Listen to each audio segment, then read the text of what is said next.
Oh, enggak bisa. Saya menerawang, saya tidak pernah menerka, Mbak Ellen. Kita enggak boleh menerka-nerka, karena itu penerawangan. Kita enggak boleh menerka-nerka, karena itu penerawangan. Waktu itu kejadian itu, Mbak Ellen. Dan saya loncat teriak. Kenapa, Mbak Ellen? Saya melihat yang keluar dari badan dia, ular, tapi berkepala manusia.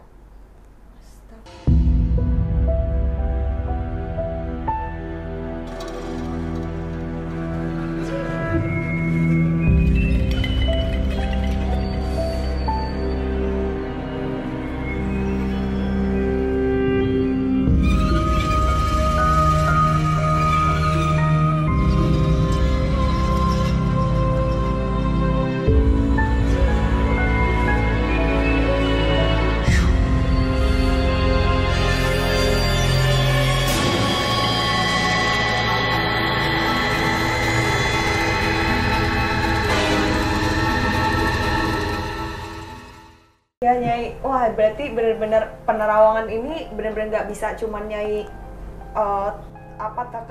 terka sendiri. Oh, enggak bisa. Saya menerawang, saya tidak pernah menerka, Mbak Ellen. Kita enggak boleh menerka-nerka, karena itu penerawangan. Saya jarang mau menerka. Jadi saya kadang-kadang saya lihat sesuatu, saya akan bertanya dan leluhur saya, benar nggak yang saya lihat? Leluhur saya akan mengatakan iya. Nanti dia akan menjabarkan. Ini begini, ini begini, ini begini. Oh, saya akan mengambil satu kata, saya simpulkan dari bahasa beliau, saya akan memberitahu kepada pasien. Oh, berarti ini benar-benar keren, dan orang-orang pilihan aja yang punya leluhur yang mau mendampingi untuk mengobati orang, untuk membantu orang. Keren banget. Iya. Sepanjang perjalanan karir menjadi paranormal nih Nyai, apa sih pengalaman ketika Nyai ngobatin orang? Kita bicara yang non medis nih misalnya. Apa pengalaman yang paling sampai Nyai mungkin capek badannya, atau pernah nggak sih gitu Nyai sampai ngerasa lemes banget abis atau? Pernah, Mbak Ellen. Saya pernah melakukan pengobatan mengobati. Sebenarnya pengalaman bagi saya itu banyak. Saya juga pernah, pengalaman saya lebih lucu, Mbak Ellen. Saya yang agak mistis, ntar dulu deh. Saya pernah melakukan sesuatu pekerjaan, tapi saya tidak mau cerita apa itu. Saya pernah melakukan, tapi bukan menyantet orang atau menyakiti orang, tidak. Jadi pernah ada satu kasus, saya itu ada seorang perempuan meminta bantu dengan saya, karena dia itu sedang hamil, Mbak Ellen. Karena dia itu sedang hamil dan itu laki-laki tidak mau bertanggung jawab. Nah, akhirnya saya mengatakan, oke, saya akan bantu. Akhirnya saya melakukan satu pekerjaan, saya mengerjakan supaya laki-laki ini mau bertanggung jawab. Akhirnya, Mbak Ellen, saya kerjakan. Laki-laki ini datang dan mau bertanggung jawab. Namanya ilmu, Mbak Ellen. Ilmu itu setelah dia bertanggung jawab, dia menikah, mungkin 1 tahun, akan ada gejolak perceraian itu. Nah, setelah perceraian, perempuan ini datang lagi kepada saya, minta bantu supaya suami ini datang. Saya kerjakan, Mbak Ellen. Tapi namanya jodoh, Mbak Ellen, Allah Ta'ala mengatakan bahwa ini udah tidak ada jodoh kamu sama dia ini. Saya kerjakan habis-habisan. Ini orang hampir gila. Siapanya, si cowoknya atau cowoknya? Wow. Hampir gila. Kenapa? Karena jodoh ini tidak ada. Sudah habis jodohnya. Jadi saya mengerjakan ini, saya kerjakan supaya ini laki-laki untuk balik lagi kepada istrinya. Nah, setelah itu, tapi Allah Ta'ala, Tuhan berkehendak lain. Mungkin jodoh lu tidak ada lagi jodoh kamu di sini, tidak ada. Itu laki-laki bertahan dengan diri dia, prinsip dia bahwa dia tidak akan mau mendatangi perempuan itu. Nah, satu titik akhir, Mbak Ellen, dia mengingat itu perempuan. Saat dia makan, dia ingat itu perempuan. Saat dia mandi, dia ingat. Dia duduk di mobil pun dia ingat. Sampai mobil dia pun dia jual, dia tidak mau. Teringat selalu. Sampai orang tuanya mendatang satu spiritual di Kalimantan, minta tolong dibantu untuk menyembuhkan.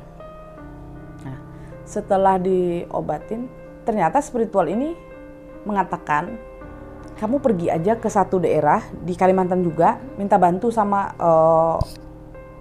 orang ini yang akan membantu kamu. Akhirnya datanglah dia ke satu spiritual, tapi spiritual ini termasuk keluarga saya juga. Nah, keluarga saya ini mengatakan, dia lihat, oh ini pekerjaan saya, dia telepon dong saya, kamu mengerjakan ini, namanya siapa? Ini. Nah, itu kasihkan, dia tunjukin, kirim foto. Akhirnya dikirimlah foto buat saya. Pas saya bilang, oh iya saya kerjakan. Kamu obatin sendiri katanya. Kamu yang bertanggung jawab. Karena kamu yang kerja, kamu yang bertanggung jawab. Akhirnya Mbak Ellen, saya terbang ke Kalimantan, pulang untuk memandikan orang itu, untuk hilang. Karena saya merasa saya salah. Salahnya begini. Saya melawan kodrat yang sebenarnya saya berpikir saya melawan. Saya salah. Kenapa saya salah? Itu pengalaman saya yang bagi saya yang sangat lucu. Kenapa gini loh? Sebenarnya saya harus tahu bahwa ini dia udah enggak ada jodohnya. Mempersatukan dulu pun karena ilmu. Allah Ta'ala berkehendak mereka bukan untuk menikah, tapi karena ilmu. Tadi mempersatukan, karena udah hamil, mungkin ilmu ini mempersatukan untuk sementara. Saya itu udah berpisah, bercerai, mungkin saya tidak tahu percekcokan apa. Setelah itu si perempuan ini minta bantu saya. Jodohnya udah habis. Jodoh udah habis. Nah, makanya saya bilang, ilmu itu kita tidak bisa melawani kodrat dari Allah Ta'ala.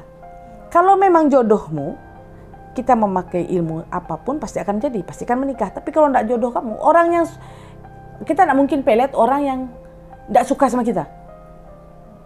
Nggak akan bisa jalan itu. Seperti itu Mbak Ellen. Jadi itu pengalaman saya mengerjakan pelet. Itu pengalaman saya pengalaman saya mengerjakan pelet. Saya mengerjakan pelet karena saya kasihan sama Iba ya. Saya melihat bayinya masih kecil. Habis melahirkan, bayi itu kecil, masih apa ya Mbak Ellen?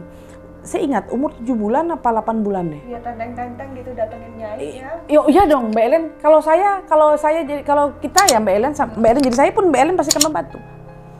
Nah, ya karena Iba, akhirnya saya mengerjakan, tapi saya merasa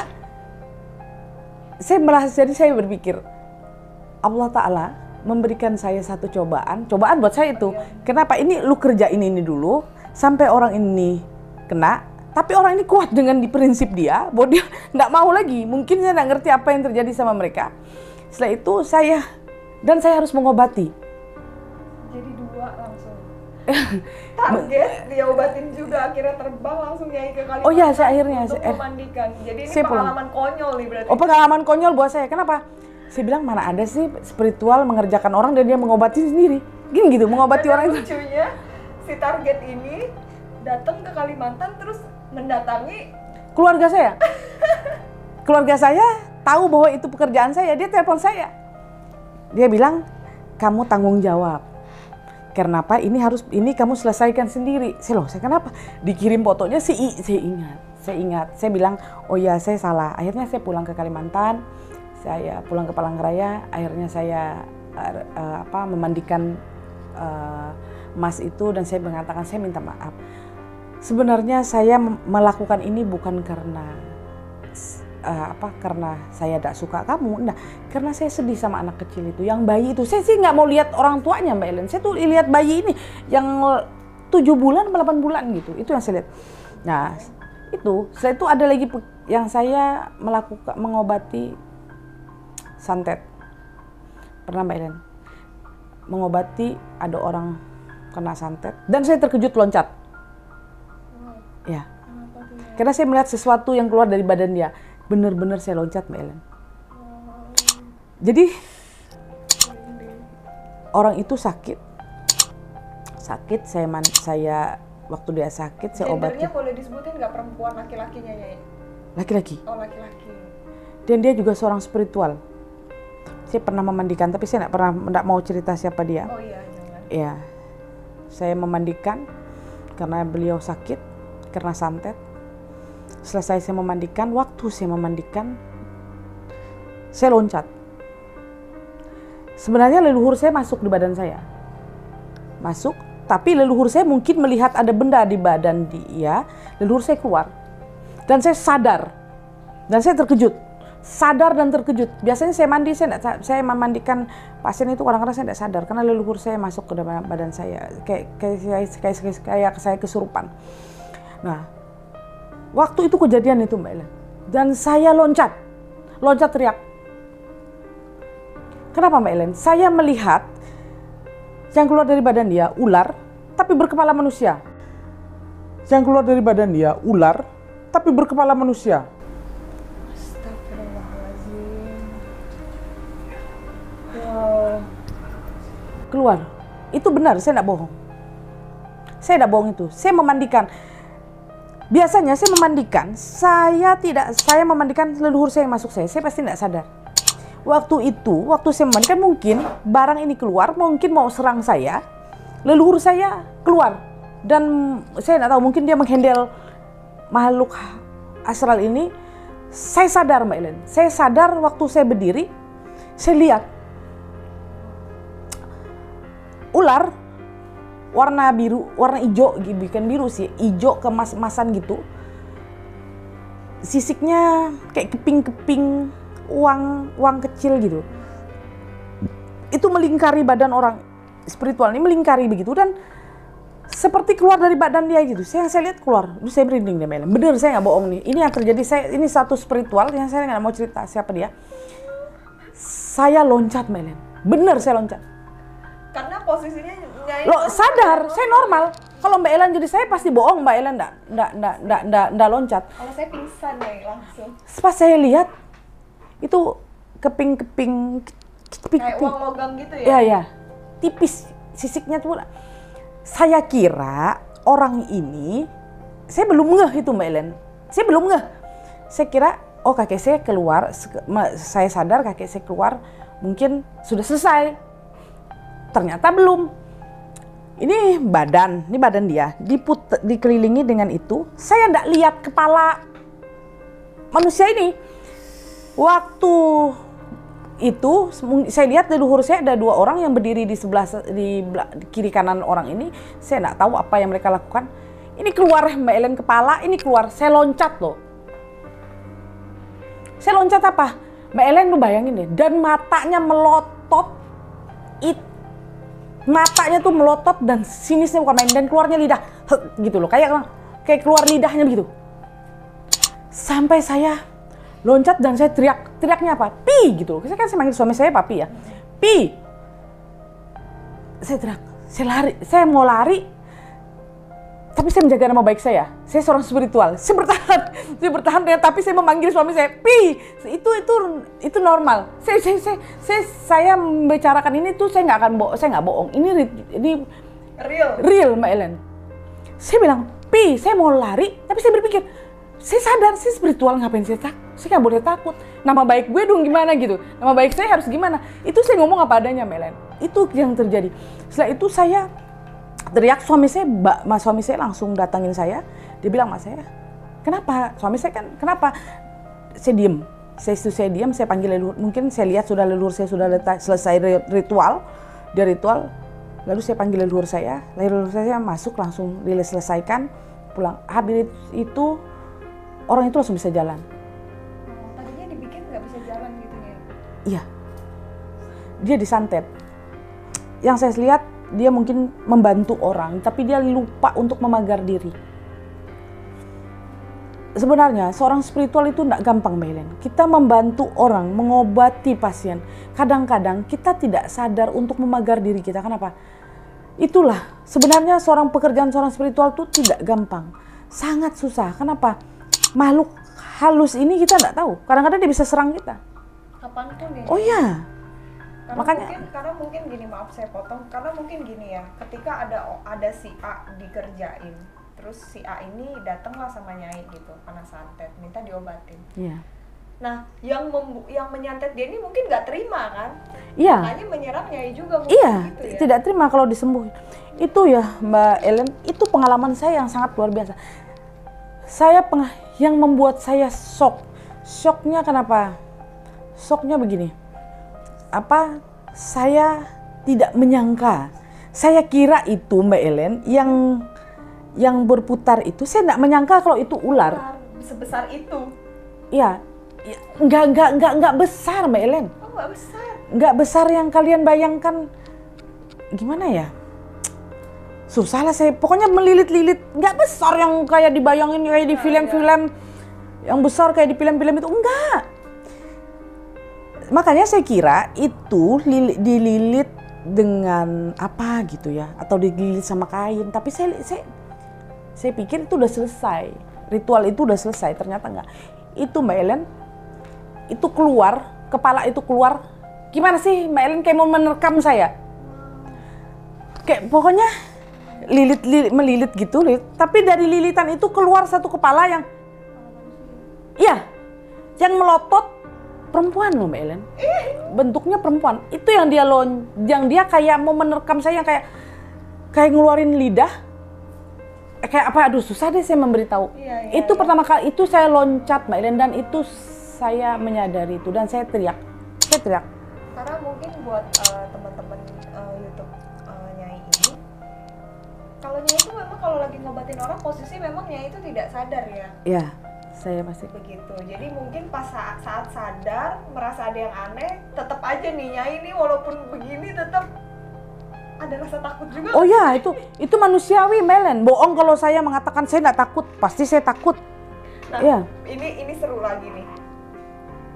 Nyai kan tadi ngobatin orang, itu hal yang paling menakutkan tuh ya kan, ngelihat langsung ular sendiri. Nah Nyai, kalau selain leluhur, pasti leluhur ini punya lah yang namanya mungkin ya entah pengikutnya juga, entah bagaimananya juga, aku nggak ngerti. Betul. Nanyanya gimana nih, tapi yang jelas mungkin kayak semacam apa tuh Nyai, bisa dibilang jin mungkin jin. Atau apa gitu. Nah ada nggak tuh Nyai pengalaman Nyai pertama kali, oh kayak gini ya bentuknya, oh atau takut kah? Ya gini Mbak Ellen, itu gini, kita orang Dayak kita pasti punya pegangan, ada namanya izin, bahasa Dayaknya tuh izin, bahasa Indonesianya tuh jin. Jin itu penjaga, yang memang menjaga. Kita punya sahabat, teman, bagi saya itu teman, sahabat. Nah, jadi kayak saya berteman sama Mbak Ellen. Nah, jadi leluhur saya, kakek saya juga punya temannya jin. Nah, akhirnya lari ke saya seorang spiritual. Sekarang saya pun berteman seperti itu. Semua orang-orang Kalimantan, orang-orang suku Dayak yang memang punya kelebihan, pasti mereka mempunyai sahabat jin. Tapi ya tidak jin yang seperti yang dibayangkan orang-orang, enggak. Seperti manusia juga, tapi gede Mbak Ellen. Ceritanya gini. Pertama kali ya, saya ngomong sama, saya tuh bicara sama kakek saya, om saya di rumah saya di Kalimantan di teras. Saya bilang, mereka om, bue, aku tuh anak nampaya, kelampi lah aku anak nampaya izin. Gini, aku tuh ngomong gini, kakek, om, gimana ya aku mau lihat jin? Kayaknya aku kalau lihat jin, aku pasti pasti aku biasa aja gitu, karena aku merasakan aku seorang spiritual. Ceritanya kan, karena aku punya suatu kelebihan ceritanya. Saya bilang dong, saya nggak akan takut. Tapi saya nggak pernah ketemu jin loh. Saya bilang begitu. Saya itu kata kakek saya ngomong, kakek saya ketawa. Wah, kareh kau keme su, menikau sundau. Tanjaru memundek ke buhau. Kata kakek saya, kan nanti kamu rasakan cu. Kalau kamu bohong, kalau kamu nggak lari. Habis itu saya bilang, emang kita punya sahabat, emang kita punya pegangan jin, sahabat jin, kakek leluhur kita. Oh, kakek saya bilang punya. Apalagi kamu seorang leluhur, apalagi kamu punya seorang sahabat punya seorang mulai ya. Kata kakek saya, apalagi kamu seorang spiritual dan punya kelebihan. Mereka pasti mendekati kamu. Karena kamu orang pilihan yang akan meneruskan pengobatan dari leluhur kamu ini, pengobatan dari turun menurun ini. Saya bilang, masa saya bilang, dia mungkin, bahasa Dayaknya tuh enggak mungkin lah gitu. Habis itu leluhur saya, kakek saya mengatakan pasti bisa. Saya bercanda lagi. 3 hari setelah itu, saya ngomong lagi sama kakek saya ngomong sama kakek saya kan, "Bue, kelampi yuk cara mama teh Hawa tuh." Saya nanya, "Kakek gimana sih cara manggilnya?" Kakek saya ketawa aja. "Cuk, sini," katanya. "Nanti kamu panggil namanya ini. Kamu panggil namanya ini. Nanti tapi kamu manggilnya malam," katanya. Nyalain aja dupa. Kata kakek saya, "Oleh kenapa? Kalau kamu punya, mereka itu akan menjaga kamu terus. Kamu di tengah hutan pun nggak mungkin tersesat." Kata kakek saya, "Kamu nih ku kasih namanya, kamu panggil aja karena kamu mau ketemu kan?" Ya. Jadi aku nih ceritanya nih Mbak Ellen. Akhirnya saya memanggil, saya coba panggil. Pas saya manggil malam, waktu itu masih bulan purnama Mbak Ellen, bulan purnama. Saya panggil kan. Itu posisi di Kalimantan. Oh, ya? Di Kalimantan, saya di Kalimantan. Saya panggil. Waktu saya panggil itu nggak ada apa-apa pertama Mbak Ellen. Saya bilang, dibohongin kakekku aku nih. Karena tanjaru aku tuh gibuek tuh. Munjak Sunda rumah-rumah tuh. Aku bilang, "Kau ini dibohongin kakekku nih kayaknya. Kok nggak datang-datang." Pas aku menoleh, Len, saya panggil lagi. Saya noleh ke arah belakang saya. Saya lihat, aduh bulan ini terangnya, gerhana bulan. Saya bilang, bagusnya. Senyum aja saya sambil bilang. Saya panggil lagi. Pas itu nggak lihat, saya kan baru saya sadar, Len. Mbak Ellen ya, saya baru sadar. Saya kan melihat bulan di belakang saya. Tapi saya lihat satu bulan di sana. Kok ada dua? Ada dua. Tapi saya pikir, saya halusinasi. Tapi noleh lagi saya ke belakang, bulan. Kok situ bulan? Tapi saya bingung, kok ini bulan, kok jalan? Sebenarnya bulan itu kan tidak jalan ya Mbak Ellen. Dia kan akan muter pelan-pelan kan? Nggak mungkin dia mengikuti. Ini bulan, cahaya kok jalan. Jalan. Semakin jalan Mbak Ellen, semakin kedengaran bunyi. Gini, tap, tap, tap. Iya bunyinya. Tap, tap, tap gitu. Dan lucunya, saya pikir ini bunyi jalan. Jalan siapa? Tapi nggak mungkin. Kukira gemuruh, nggak gemuruh Mbak Ellen. Saya diam aja. Ini sudah mulai takut aku kan. Pertama itu sudah mulai takut. Aku bilang, dia mungkin. Dia kerekam BN. Aku bilang nggak mungkin hantu nih. Aku pikir gitu aku ngomong. Besok aku bilang, bah dia kerekam BN tuh. Dia kere izin, dia kere hantu. Ya nggak segala hantu, segala jin nih nggak lain. Nggak bilang, yakin aku. Karena aku bergerak tetap nih. Dap, dap. Tapi aneh Mbak Ellen. Ini ada angin nggak ada. Tapi pohon pun daun bergerak. Buhen tuh lah aja bergerak tuh. Bang, buhen aja bergerak tuh lah. Nah, kambe tuh. Aku bilang nih, hantu nih nggak ada lain lagi. Pasti hantu nih sudah. Kambe tuh jadi tuh. Hendak aku hadari aku tuh. Jadi bahasa Dayaknya tuh udah hantu nih dah, lari aja dah aku. Ini aku nih Mbak Ellen. Ini ngomong. Oh bukan belum, nggak ada segala mikir mau ancang-ancang. Sudah pasti mau kabur aja sudah. Nggak ada pikiran kita mau ancang-ancang. Wah aku nih harus lari, enggak. Itu udah kontak batin kita sama perasaan dengan rasa ketakutan kita mengatakan kabur sudah. Saya mau kabur, Mbak Ellen, kaki saya lengket. Lengket, nggak gerak. Nah, aku bilang selesai nih aku sudah. Hancur dah aku nih oleh hantu nih sudah. Kambe tuh mawi aku tuh, kambe tuh jadi pun ada tunti beken tuh pasti nggak ada lainnya, hantu sudah nih manu aku nih. Dia Mbak, gerak seperti orang patung tapi takut. Nih. Udah pokoknya saya tutup mata aku bilang ini saya usahain ini mau lari Mbak Ellen tapi nggak bisa gerak. Akhirnya Mbak Ellen, saya bilang tuh saya merinding loh. Dia bilang,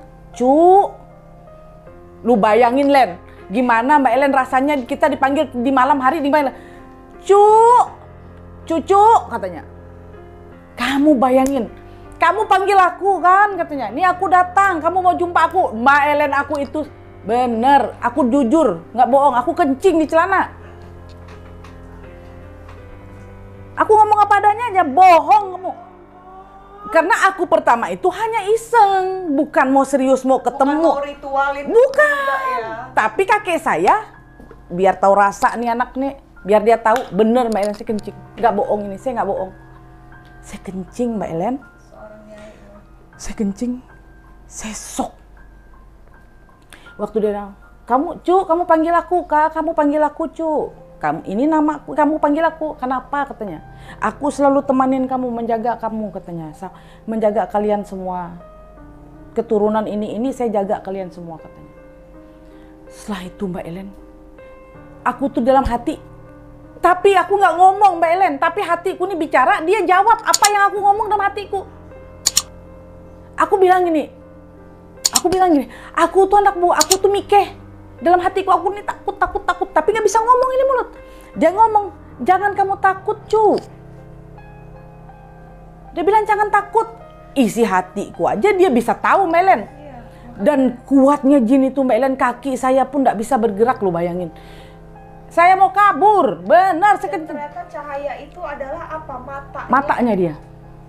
Itu jin itu sebesar kayak apa, Mbak Ellen bayangin aja besarnya segitu. Dan juga Mbak Ellen dia itu, saya lihat, itu dia punya bulu kaki Mbak Ellen gede. Mungkin seperti sapu ijuk itu ketebalannya, bulu kakinya.